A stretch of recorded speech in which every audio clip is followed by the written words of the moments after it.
Hi guys, so this is Lizzie from Love from Lizzie, and today I'm bringing you card number 2 from my Love from Lizzie March 18 card kit. So this is another very straightforward and simple card, I'm afraid guys.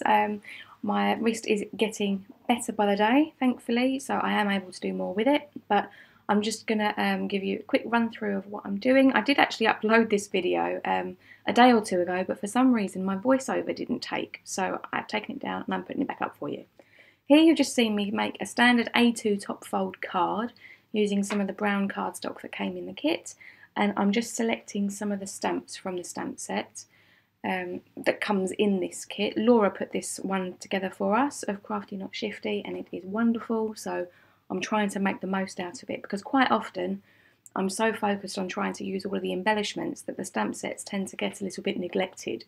So because the embellishments can be quite fiddly with placement and whatnot, I've opted for a couple of stamped cards here. So anyway, I've picked off 4 of the stamp designs, and they are the small little cupcakes.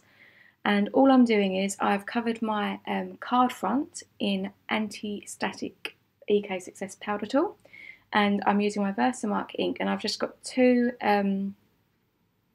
of my ink blocks, and I've put the stamps on, and I'm alternating between 3 designs, and I'm slightly twisting the cupcakes as I stamp them so that it doesn't look too uniformed.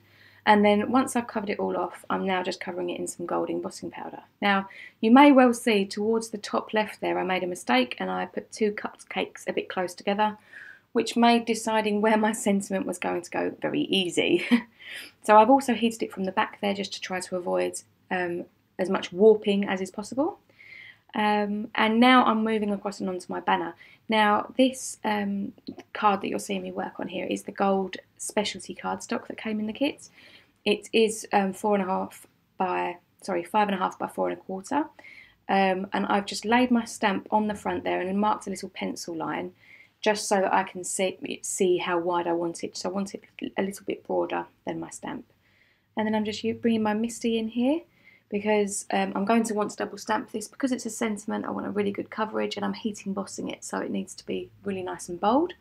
So I've used my anti-static powder tool once it's in place, and then I'm being careful not to touch it again. And I do double stamp it up. With the pearlescent cardstock, it's got quite a shiny finish, so using the Misty is great because if it's on a stamp block you could quite easily sort of jog, and then all would be for naught. So here you see me just put a pencil dot in the bottom, in the middle, using the lines on my grid mat to find the centre, and then using my scissors just snip in from the sides to make it a banner cut. And here I'm just using the peel-offs that came in the kit this month. These are chocolate mirror peel-offs, just to run along either side of the banner there.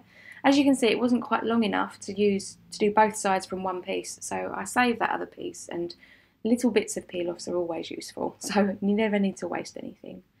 And here I'm just wrapping some wire around the top that came in the kit as well, using some foam squares on the back to pop it up off the front of my card. And that, ladies and gents, is card number 2. I'll get card number 3 up over the next couple of days for you. Thanks very much guys, I hope you like it. Until next time, happy paper crafting, bye!